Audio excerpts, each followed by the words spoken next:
Hello everyone, and welcome back to another episode of Building Tryggby.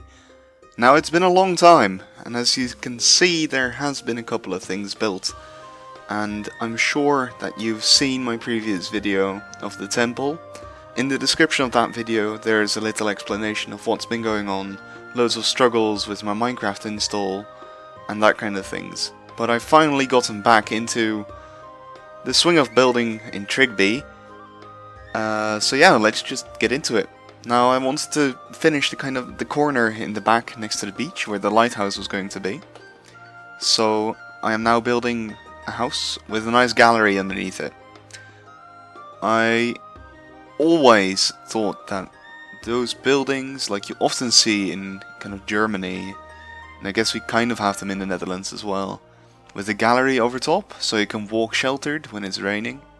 I think that's really cool. And it gives you some more arches on the street, and I love arches, so why not build them?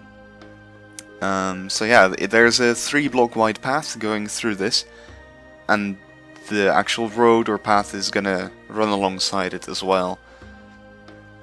So you can pick if you want to walk inside or outside. Inside will definitely be cleaner. And it's going up a slope, so I'm finding my way through building a roof that goes up the slope. Now, I thought I was in the right place when I built this, but I do think I'm gonna change something to the right, because it kind of flattens out unevenly, I think, so I might change that. But yeah, I like the look of it, of a house going up a hill. Most people build on flat spaces or something, and why not build on the hill? It makes your builds look interesting, I think. And, well, since this is very close to the temple, I wanted to make this building a bit bigger.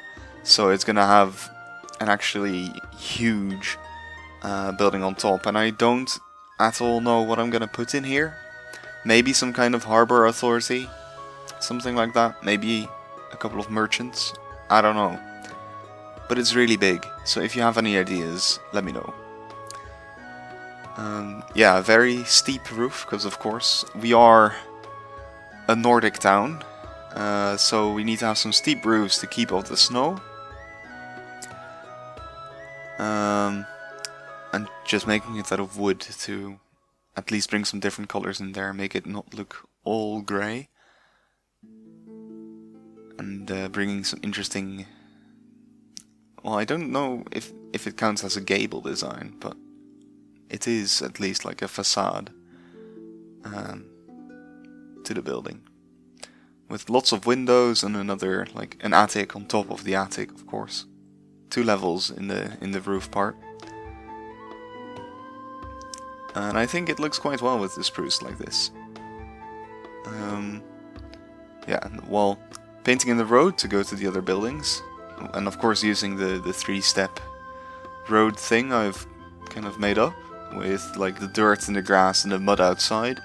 Then some more walkable bits, which was actually cobbled, and then the apex line, you know, which is walked most, which is quite muddy in the center. And there's one extra building here on the grass with a little passageway between the bigger building and this one. And now I wanted this to be quite normal, but to at least have an overhang out to sea. Because why not? Why not? If you have a ledge, let's hang over it. So I tried to do that, and it's an angle building, and it has an overhang. So the dimensions kind of shift, right? Because I'm only overhanging on one side, and then it becomes an even amount of blocks instead of an uneven amount. And well, it basically just makes loads of problems that you have to solve along the way, but I think it worked quite well. Just copy-pasting this roof design, so at least there's a system in there, because this is just a rectangle, right? So using a system works quite well. And I think the roof looks okay, especially if you're down here, like you don't really notice that there's anything weird about this.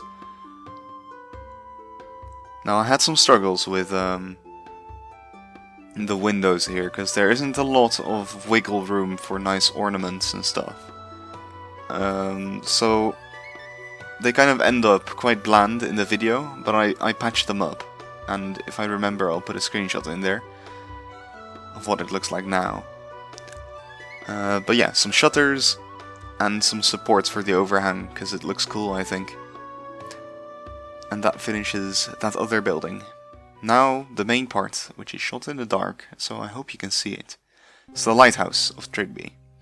Now, this is going to be an iconic lighthouse that's, you know, going to be put on coins, minted here, and everyone in the vicinity will recognize this lighthouse when they're on the sea.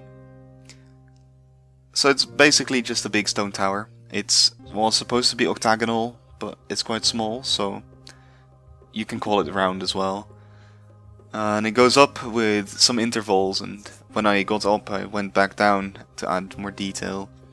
Round off the edges, and, well, you can see that there's already quite some like different textures and detail up top. And I really like the general shape of this thing. And I wanted some windows as well, so you can see me cutting those in, and I used walls to make the windows smaller than one block. So it's quite difficult to see, but you'll see it later. A bit better, I think. I stuck walls in the corner, or like around the corner, so you can kind of look in between them, but it's less than a full block. Which is a nice way to make a window that's, you know, not too big, because this lighthouse got to be sturdy, you know, because well, it's on a rock, it's in the wind, it's a large tower, so gotta watch out. Now I might throw in some lights as well, building the fire up top, getting the balustrade, and that's it already. So yeah, a very, well, not a very short episode, quite short, but yeah. It's nice to get back into it, to record this voiceover and to build some stuff in Tryggby again. If you want to share your own builds, if I inspired you, or if you learned something, or if you want something from me, let me know in the comments, or join my Discord, links in the description. And yeah, thank you for watching.